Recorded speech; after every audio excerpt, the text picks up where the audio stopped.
आज जो आप जिस टॉपिक पे अध्ययन करोगे वो धर्म सुधार आंदोलन के बारे में है। धर्म सुधार आंदोलन विश्व स्तर पे यूरोप से आरंभ होने वाला एक आंदोलन है धर्म के क्षेत्र में, और इसमें आप धर्म सुधार आंदोलन जो है आंदोलन के माध्यम से कैसे जो चर्च में सुधार किए गए हैं उस चीज का अध्ययन आप इस चैप्टर के माध्यम से करोगे।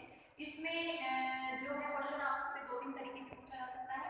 एक पूछा जा सकता है कि धर्म सुधार आंदोलन के क्या कारण है, धर्म सुधार आंदोलन जो है उसमें क्या उसके प्रभाव रहे हैं, किसके माध्यम से ये आंदोलन चालू हुआ है, वो सब आप आज इस चैप्टर के माध्यम से पढ़ोगे। तो सबसे पहले आप धर्म सुधार आंदोलन जो है उसका अर्थ जानेंगे।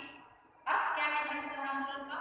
तो उस समय में 16वीं शताब्दी में यूरोप में जो कैथोलिक चर्च था उसमें ऐसा दोष, ऐसी दूषित भावना पैदा हो गई थी जिसको लेकर जो है मार्टिन लूथर जो जर्मनी के बहुत बड़े विद्वान हुए हैं, उन्होंने धर्मशास्त्री हुए हैं, उन्होंने इस क्षेत्र में जो कार्य किया है उसके लिए जो है उनको इतिहास में स्मरण किया जाता है। विश्व इतिहास के लेवल पे बहुत बड़ी घटना है, इसीलिए इसको धर्म सुधार आंदोलन को जो है इतिहास में याद किया जाता है। सबसे पहले आपके लिए ये जानना जरूरी है कि धर्म सुधार आंदोलन होता क्या है। तो धर्म सुधार आंदोलन जो है वो कैथोलिक चर्च में, पोपों में, ऊपर से लेकर नीचे तक के अधिकारियों में जो निरंकुशता आ गई थी, विलासिता आ गई थी, भ्रष्टाचार आ गया था, उसको लेकर जो सामान्य जनजीवन में जो आंदोलन हुआ है, उन्होंने जो आक्रोश प्रकट किया है उसको धर्म सुधार आंदोलन कहते हैं। तो यहाँ पे जो बदलाव हुआ उसको जानने से पहले ये जानना जरूरी है कि उस समय चर्च 14वीं से लेकर 16वीं शताब्दी के बीच चर्च दो भागों में बटी हुई थी। पहला है ग्रीक ऑर्थोडॉक्स चर्च, दूसरा है रोमन कैथोलिक चर्च। जो ग्रीक ऑर्थोडॉक्स चर्च है इसका जो कार्यालय है वो कस्तूरिया में था, ठीक है। इसका कस्तूरिया में कार्यालय था। रोमन कैथोलिक चर्च है, इसका जो मुख्यालय था या कार्यालय था वो रोम में था। तो जो पहली ऑर्थोडॉक्स जो चर्च है ये 1453 में जब कस्तूरिया में तुर्कों का अधिकार हो जाता है उस समय जो ऑर्थोडॉक्स चर्च है ये वाली चर्च है इसका जो अस्तित्व है वो खत्म हो जाता है।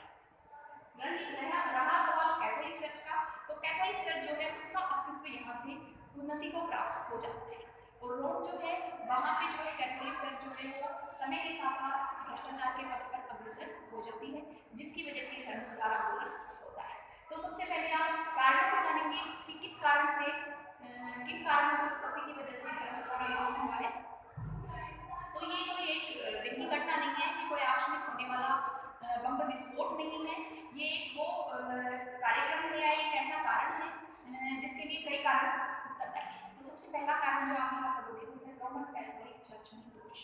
जैसा मैं बता चुकी हूँ कि ऑर्थोडॉक्स चर्च का अस्तित्व यहाँ खत्म हो गया है और यही सर्वे सर्वा हो गई है, इसीलिए रोमन जो कैथोलिक चर्च है उसमें क्या दोष उत्पन्न हो गए थे। तो आप इसमें बताएंगे कि कैथोलिक चर्च जो है वो अपने आप को राजा से भी श्रेष्ठ मानने लगी थी। पादरी से लेकर और उच्च पद पर बैठे एक पोप का जो है वो भ्रष्टाचार से परिपूर्ण हो गए थे, वे अपने पद से भ्रष्ट हो चुके थे, जिसकी वजह से ये आंदोलन होता है। दूसरा है पोप की निरंकुशता। तो निरंकुशता का अर्थ क्या होता है? निरंकुशता का अर्थ होता है जिसपे अंकुश न लगाया जा सके, जिसको किसी के द्वारा नियंत्रित न किया जा सके, कंट्रोल नहीं किया जा सके। तो इसीलिए जो पोप है उसने अपनी शक्तियों को बहुत ऊंचे स्तर तक बढ़ा लिया था, वो बिल्कुल विलासिता और भ्रष्ट वातावरण जो है उन्हें उत्पन्न कर दिया था, और पोप जो है वो अपने आप को सभी शक्तियों में सबसे निरंकुश समझने लगा था, क्योंकि उसके ऊपर कोई ऐसी संस्था नहीं बनाई गई थी उस समय में यूरोप में जो उनके ऊपर अंकुश लगा सके, उनके ऊपर को नियंत्रित कर सके। इसलिए जो है इस तरीके के वातावरण में जो ये धर्म सुधार आंदोलन उसकी उत्पत्ति होती है। नेक्स्ट पॉइंट है चर्च और राज्य में मतभेद। उस समय में जो चर्च है उसने अपना एक बहुत बड़ा क्षेत्र विस्तृत कर लिया था, धर्म के क्षेत्र में भी और राजनीति के क्षेत्र में भी। चर्च को इस तरीके का अधिकार उस समय मिला हुआ था कि चर्च जो है वो किसी भी प्रकार का राजा जो है यानी सम्राट जो है उन पे किसी प्रकार का हर तरीके से उनको बाधित कर सकती है, उनको अंकुश लगा सकती है। वो राजा पर इतना हक रखते थे, इतना अधिकार रखते थे कि वो राजा को ईसाई मत के प्रसार से या ईसाई मत के क्षेत्र से निष्कासित कर सकते थे। राजा जो है उनको उनके कानून पे और उनके जो शासन चलाने का अधिकार है वो भी उनसे छीन सकते थे। इसीलिए इस तरीके के जो वातावरण था उसमें राजा जो है उनके अंदर जागरूकता पैदा होती है, और राजा के जो सम्राट है या राज्य है वो अपने शासन का अधिकार पाने के लिए साथ उनके जो मतभेद है वो प्रारंभ हो जाते हैं। तो एक बहुत बड़ा कारण बनता है चर्च और राजा में मतभेद। नेक्स्ट पॉइंट है पुनर्जागरण का प्रभाव। पुनर्जागरण जो है वो सर्वप्रथम कहाँ आया है? इटली में आया है, और इटली से वो यूरोप के विभिन्न क्षेत्रों में फैला है। यूरोप के विभिन्न देशों में जो फैला है इटली से पुनर्जागरण, उस पुनर्जागरण ने आम जनजीवन में उस जागृति को लाने का प्रयास किया जिससे आम जनजीवन अपने साथ हो रहे अत्याचार से परिचित हुई।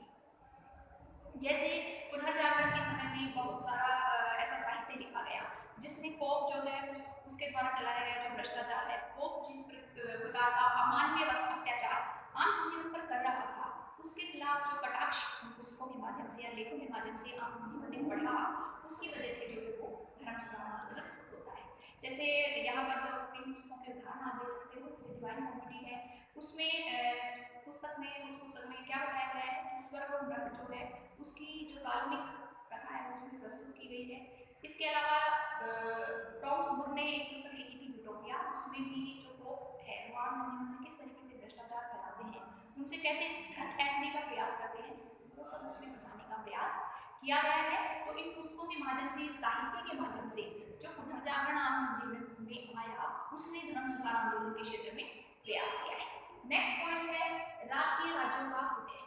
तो उस तत्कालीन समय में 14वीं शताब्दी के अंत में और 15वीं शताब्दी के प्रारंभ में इंग्लैंड के बहुत सारे देशों में, जैसे फ्रांस है, स्पेन है, पुर्तगाल है, ठीक है, स्वीडन है, डेनमार्क है, इन सब देशों में जो है राष्ट्र राज्यों का उदय होता है।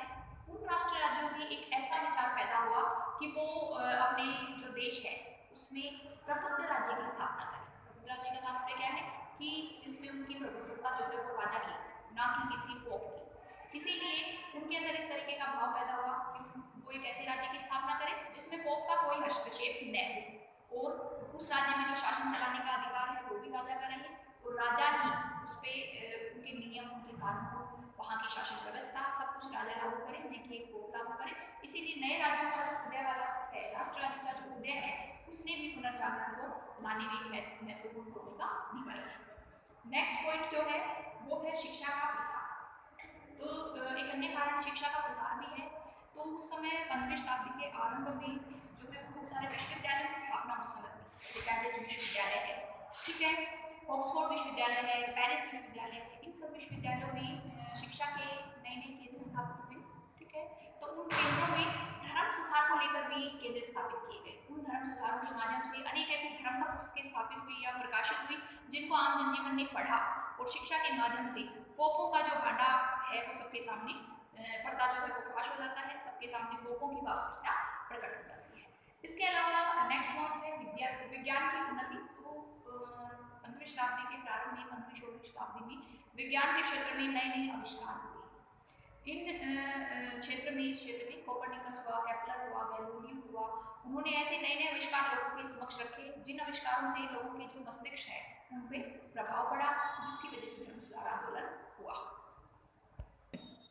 इस प्रकार आपने विभिन्न कारणों का अध्ययन किया। किसी भी घटना के घटित होने से पहले उसके तत्कालीन कारण जो होता है वो उस घटना के घटित होने के लिए उत्तरदायी होता है। इतने लंबे टाइम से जो ये एक ऐशोतोष पैदा हो रहा था, उसमें तत्कालीन कारण की जो भूमिका है वो क्षमा पत्रों ने निभाई है। मतलब कहने का अर्थ क्या है कि क्षमा पत्रों की बिक्री जो है उसका आरंभ होना यहाँ तत्कालीन कारण के रूप में भूमिका निभाएगा। क्षमा पत्र क्या है? क्षमा पत्र जो है उनकी बिक्री में ऐसा क्या सवाल खड़ा हुआ, ऐसा क्या वातावरण उत्पन्न हुआ जिसकी वजह से जो ये इतना बड़ा आंदोलन है वो शुरू हुआ।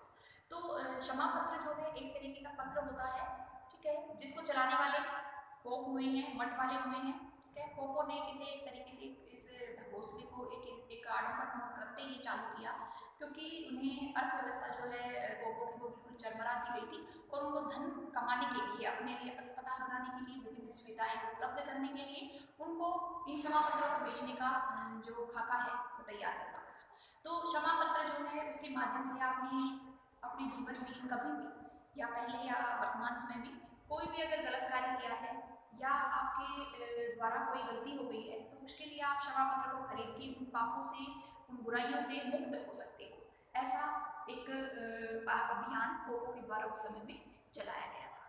तो इन क्षमा पत्रों की बिक्री का जो कार्यक्रम यूरोप में फैला वो जगह जगह पे विभिन्न पादरियों के द्वारा इन क्षमा पत्रों को बेचा जाना शुरू हो जाता है। तो ये जब पादरी टॉटजन होता है, जो कि 14वीं शताब्दी के अंत में जर्मनी में क्षमा पत्रों को बेचने के लिए जब पहुंचता है, तब मार्टिन लूथर इस क्षेत्र में जो है तीखा प्रहार करने के लिए मंच पर उतरते हैं। तो मार्टिन लूथर जो है उनका इस क्षेत्र में कार्यक्रम रहा है, इस क्षेत्र में उनका विशेष योगदान रहा है।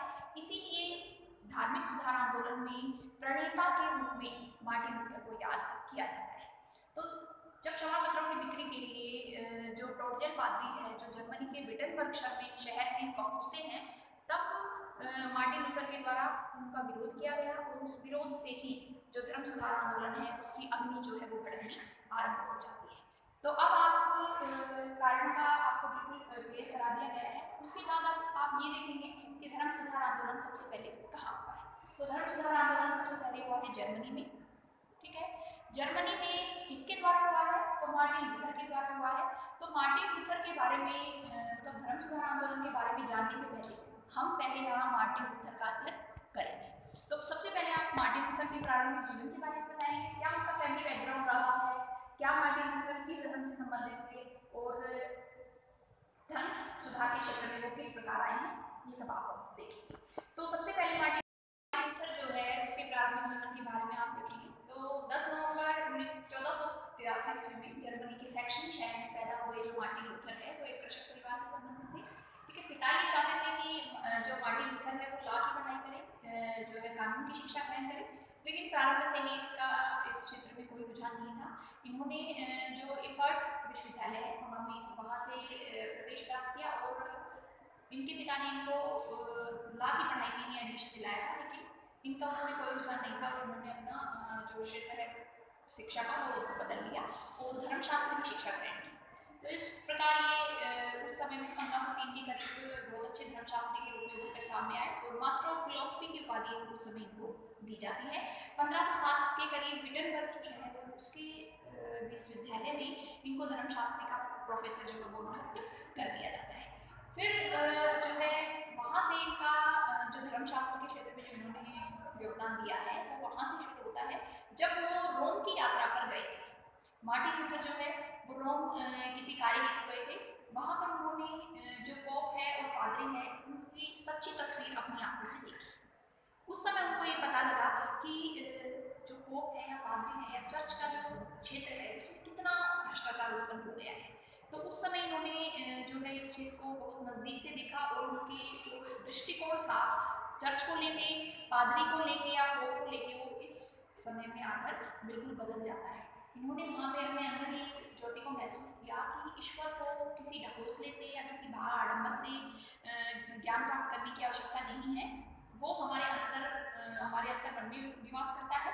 इस तरीके के भाव जो मार्टिन लूथर है उनके अंदर यहाँ से पैदा होता है और वो वहीं से जो है पोप और पादरी का विरोध करने की शपथ ले लेते हैं, वहीं से धर्म सुधार आंदोलन जो है करने का वो निर्णय कर लेते हैं, ठान लेते हैं। उसके बाद क्षमा पत्रों का विरोध आता है। किस तरीके से मार्टिन लूथर ने क्षमा पत्रों का विरोध किया है? तो तत्कालीन कानून के माध्यम से ही आपको बताया गया है कि क्षमा पत्रों की बिक्री का कार्य जब जर्मनी तक पहुँचता है, उस समय जब जर्मनी के विटेनबर्ग में मार्टिन लूथर इस चीज़ से रूबरू होता है, तो उन्होंने ये देखा कि यहाँ पर कैसे जो आम जनजीवन है उसको मूर्ख बना के और क्षमा पत्रों को बेचा जा रहा है। तो इसके लिए इन्होंने जो है 95 जो प्रस्ताव है उनका एक पम्पलेट तैयार किया और उसे विटेनबर्ग शहर की जो चर्च है उस पर जाकर चिपका दिया। ये एक तरीके से विरोध प्रदर्शन था जो मार्टिन लूथर के द्वारा किया गया था। तो यहाँ से चर्च के साथ जो है लूथर का संघर्ष प्रारंभ हो जाता है। मार्टिन लूथर जो है उनको चर्च के पादरी उस समय जो लियो दशक होते हैं उनके द्वारा बुलाया गया कि आप आइए और आपने जो ये 95 प्रस्तावों की जो घोषणा चर्च के द्वार पर चिपका दी है उसके लिए आप अपनी जो है सफाई दीजिए। इन प्रस्तावों के माध्यम से जो आप बताना चाहते हो उसके लिए आप अपने भाव प्रकट कीजिए। लूथर जो है यहाँ से ही चर्च का विरोध करना आरंभ कर देते हैं और जो लियो दशक है उनके साथ इनका जो विरोधाभास है इस क्षेत्र में होता है। इतने से ही जो है वो संतुष्टि को नहीं मिलती है और ये 3 जो है लेख इस क्षेत्र में प्रकाशित करते हैं। कौन? Martin Luther. इन्होंने 3 लेख प्रकाशित किए जिनका वर्णन इस प्रकार है जैसे निजी आस्था के माध्यम से पाप मोचन पहला पत्र, दूसरा धर्म ग्रंथ की प्रमुख समस्त आस्थानों का पालन था। इन तीनों पत्रों के माध्यम से उन्होंने आम जनजीवन में पोप में जो भ्रष्टाचार फैला हुआ था, पोप में जो विलासिता आ गई थी, पोप जिस तरीके से लोगों का शोषण कर रहे थे, उन सब के खिलाफ उन्होंने इन लेखों के माध्यम से आम जनजीवन में ये भाव जागरूक करने का काम किया। और मार्टिन लूथर के जो ये लेख है इन लोगों में छा गए थे उस समय, क्योंकि मार्टिन लूथर जो है उन्होंने आम जनजीवन की भाषा के माध्यम से ये बात लोगों के समक्ष रखी थी। उसके बाद वर्मज की सभा होती है 1520 में, जब लियो पोप दशक होते हैं और उनको ये पता लगता है कि मार्टिन लूथर जो है उनकी जो लोकप्रियता है वो यूरोप में बहुत बढ़ गई है, तो इस चीज़ के लिए उन्होंने जो तत्कालीन जो सम्राट थे जो चार्ल्स पंचम, उनकी अध्यक्षता में एक वर्मन सभा का आयोजन किया गया था, और जिसमें जो मार्टिन लूथर होते हैं उनको बुलाया जाता है। और मार्टिन लूथर पर ये उस समय आदेश दिया जाता है मार्टिन लूथर को कि आप जो आपके लेख प्रकाशित करे गए हैं उन सबको वहीं पर प्रतिबिंबित किया जाता है, आप अपने लेख वापस लीजिए और जो 95 जो प्रस्ताव आपने पहले दिए हैं उन सबको आप वापस लीजिए। लेकिन मार्टिन लूथर यहाँ पर भी विरोध का प्रदर्शन करते हैं, यहाँ पर भी उनकी बात को नहीं स्वीकार करते हैं, और वहीं पर उनके द्वारा जो चार्जशीट उनको दी जाती है या जो याचना पत्र उनको दिया जाता है उन्हीं के समक्ष फाड़कर उसको जला देते हैं।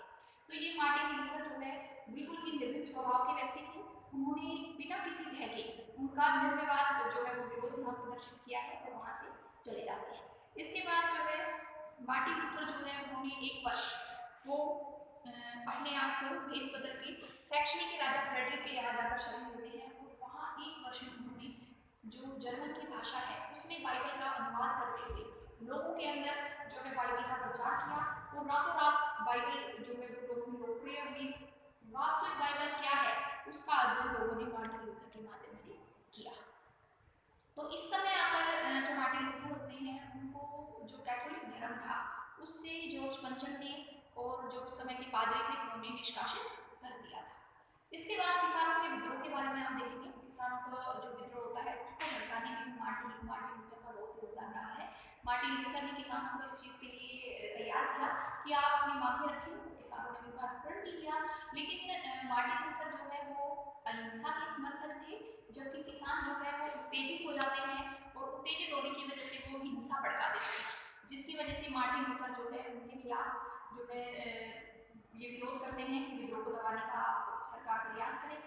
यहाँ से किसानों और मार्टिन लूथर के जो मत है वो अलग अलग हो जाते हैं। इसके बाद प्रोटेस्टेंट धर्म के उदय के बारे में आप लिखेंगे कि प्रोटेस्टेंट धर्म जो है उसका उदय कैसे होता है। तो मार्टिन लूथर जो है उनकी लोकप्रियता को जो है कोई रोकने वाला नहीं अब तक पैदा हुआ था। 1526 में डाइट में सभा का दोबारा से आयोजन किया जाता है, लेकिन वो किसी भी निर्णय पर नहीं पहुंच पाती है। उसके बाद 1529 में फिर डाइट में स्पीयर में दूसरी सभा बुलाई जाती है, जिसमें मार्टिन लूथर को पेश होने के लिए कहा जाता है। मार्टिन लूथर यहाँ पर फिर अपना विरोध जताते हैं और यहीं से एक नया धर्म प्रोटेस्टेंट धर्म जो है वो अपने प्रोटेस्टेंट धर्म का यहाँ पे प्रचार करते हैं, और यहीं से मार्टिन जो लूथर है उनका एक लूथरवाद नाम से नया मत जो है वो शुरू हो जाता है। तो इस तरीके से मार्टिन लूथर का जो जीवन है वो संपूर्ण जो है वो धर्म सुधार आंदोलन में अपना लगा देते हैं। अंत में 1540 में मार्टिन लूथर जो है उनकी किसी कारणवश मृत्यु हो जाती है, लेकिन उनके मरने के पश्चात भी लोग जो है उनके लूथरवाद का बखूबी प्रचार प्रसार होता है। उनके मरने के पश्चात भी धर्म सुधार आंदोलन जो है पूरे जोरों शोरों पर फैलता है। अंत में जो चर्च है या जो समय का शासक थे उन्होंने अंत में ऑक्सफोर्ड की संधि के माध्यम से धर्म सुधार आंदोलन की बहुत सारी शर्तों को स्वीकार किया, जिसके पश्चात ये धर्म जो है कुछ समय के लिए ये आंदोलन विराम को पकड़ता है। तो उसमें आपने ऑक्सफोर्ड की जो शर्तें हैं उनको दिखाना है। तो उसमें प्रत्येक राजा जो है वो अपनी जनता के धर्म का चुनाव करने का अधिकार रखता है। राजा को उसके शासन चलाने का, राज्य के धर्म के क्षेत्र में कार्य करने का, ये सब अधिकार राजा को उस समय दे दिया गया था। इसके अलावा 1552 से पहले जो प्रोटेस्टेंट थे उनकी संपत्ति पर उनका अधिकार होगा। प्रोटेस्टेंट मत जो होता है उसको भी यहाँ पर अधिकार जो है उस समय दिया गया है। तो इस तरीके से मार्टिन लूथर जो है उन्होंने इस क्षेत्र में एक नए मत का प्रदर्शन किया, जो कि प्रोटेस्टेंट धर्म के रूप में आज भी यूरोप के विभिन्न देशों में उपलब्ध है और अस्तित्व में है। अब आप मार्टिन लूथर के योगदान के पश्चात इस प्रश्न में प्रभाव के माध्यम से बताएंगे कि किस तरीके से धर्म सुधार आंदोलन जो है उसका क्या प्रभाव पड़ा है। क्योंकि कोई भी अगर घटना घटित होती है तो जब वो अपने साथ कुछ कारणों को लेकर आती है, तो कारण से वो घटना घटित होने के पश्चात आंदोलन का कुछ प्रभाव भी पड़ता है। उस प्रभाव के माध्यम से आप ये जानेंगे कि किस तरीके से जो धर्म सुधार आंदोलन है वो इस क्षेत्र में किस हद तक प्रभावी रहा है। तो इस क्षेत्र में सबसे पहला प्रभाव जो आता है वो है ईसाई धर्म का विभाजन। तो ईसाई धर्म जो है वो इस समय दो उसमें धर्मों में बट गया था, कैथोलिक और दूसरा प्रोटेस्टेंट धर्म। ठीक है, कैथोलिक धर्म वाले वो है जो कि रोम कैथोलिक चर्च है, वो अभी भी अस्तित्व में है, और दूसरे धर्म के रूप में प्रोटेस्टेंट धर्म आता है। इसके अलावा जो है दूसरा कारण है धार्मिक झगड़े। दूसरा प्रभाव जो इस क्षेत्र में पड़ता है, कैथोलिक और प्रोटेस्टेंट जो धर्म है उनके आपस में झगड़े शुरू हो जाते हैं। झगड़े क्यों शुरू हो जाते हैं? क्योंकि दोनों ही अपने अपने मत के अनुयायियों को बढ़ाने का इस समय प्रयास करते हैं। क्योंकि प्रोटेस्टेंट धर्म के आने से जो कैथोलिक धर्म है वो पतन की ओर अग्रसर हो गया था। क्योंकि मार्टिन लूथर ने जो प्रोटेस्टेंट धर्म के माध्यम से लोगों को दिया वो एक अपने आप में एक अलग ही जो है भाव पैदा करता है लोगों के अंदर। और जर्मनी क्या विभिन्न देशों में उस समय में ये धर्म सुधार आंदोलन चलता है और प्रोटेस्टेंट मत के समर्थक जो है ज़्यादा से ज़्यादा बढ़ जाते हैं। तीसरा प्रभाव जो इसमें पड़ा है वो है प्रति धर्म सुधार आंदोलन। तो प्रोटेस्टेंटवाद या लूथरवाद जो है उसके मत जब बहुत ज़्यादा बढ़ जाते हैं तो कैथोलिक धर्म ये महसूस करता है कि उसको भी अपने नियमों में, अपने जो उसके नियम है या उसके जो द्वारा दिए गए जो मत है उनमें परिवर्तन कर लेना चाहिए। इसीलिए जो कैथोलिक चर्च के माध्यम से या रोम की कैथोलिक चर्च ने जो नए नियम या नए अपने धर्म में सुधार किए उसको प्रति धर्म सुधार आंदोलन के नाम से जाना जाता है। तो इस प्रति धर्म सुधार आंदोलन में आप कैथोलिक चर्च के बारे में वर्णन करेंगे, उसका उल्लेख करेंगे। नेक्स्ट पॉइंट है मानववादी और प्रोटेस्टेंटवादियों में मतभेद। मानववादी के राजकुमार के रूप में इरेस्मस को जाना जाता है। ठीक है, तो प्रारंभ में जो इरेस्मस हुए हैं उनका और लूथर का एक मत था।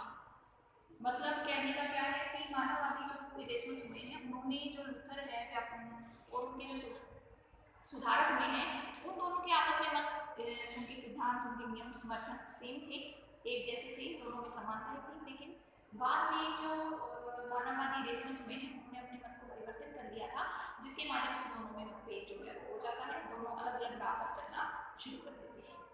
नेक्स्ट पॉइंट जो है वो है राष्ट्रवाद का विकास। तो 16वीं शताब्दी में जब जर्मनी में धर्म सुधार आंदोलन हुआ था तो उसके माध्यम से लोगों में राष्ट्रता का भाव जो है वो पैदा होता है। इसके बाद जो है वो आप इसके पश्चात जो राष्ट्रीय चर्च है उनकी स्थापना का भी कार्य होता है। तो धर्म सुधार आंदोलन की वजह से ये प्रभाव पड़ा कि जगह जगह पे यूरोप के विभिन्न जो राज्य है उनमें या विभिन्न देशों में क्या होता है, राष्ट्रीय चर्च जो है वो स्थापित करी जाती है। जैसे फ्रांस में फ्रांस चर्च स्थापित की गई, इंग्लैंड में एंग्लिकन चर्च स्थापित की गई, स्पेन में स्पेनिया चर्च बनाई गई।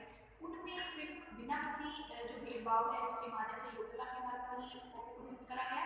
दूसरी बात, उसको राष्ट्रता का समावेश करते हुए चर्च को स्थापित किया गया। तो इस तरीके से ये विभिन्न प्रभाव इस समय आप देख सकते हो। शिक्षा के माध्यम में भी विकास हुआ है, राष्ट्र राज्यों का भी उस समय उदय हुआ है, और कृषक विद्रोह जो है उसको भी कुछ समय के बाद दबाने का प्रयास किया गया है। पूंजीवाद जो है वो भी यहाँ से उत्पन्न होता है। इसके अलावा कला और साहित्य के क्षेत्र में भी विकास होता है। जो पहले एक तोप तक ही सीमित था अब वो आम जनजीवन पर कला का जो है वो फोकस हो गया है। मतलब सामान्य पुरुष स्त्रियों के चित्र बनने अब जो है वो शुरू हो जाते हैं। तो इस तरीके से ये आपने प्रभाव के माध्यम से जाना कि धर्म सुधार आंदोलन के माध्यम से हमने किस तरीके से के प्रभाव जो है वो उस समय पड़े। तो निष्कर्ष रूप से आप ये कह सकते हो कि धर्म सुधार आंदोलन जो कि जर्मनी में एक अग्नि की तरह उत्पन्न हुआ था, उस अग्नि की लपटों में उसने यूरोप के विभिन्न देशों को अपने अंदर ले लिया था। लेकिन ये एक ऐसा आंदोलन था जिसने लंबे समय तक जो है अपना प्रभाव छोड़ा है, और पोप और पादरी के पद का जो निरंकुशता स्थापित हो गई थी, जो धर्म के क्षेत्र में जो विलासिता आ गई थी, उसको साफ करने का, उसका अंत करने का कार्य जो धर्म सुधार आंदोलन ने पूर्ण रूप से किया है।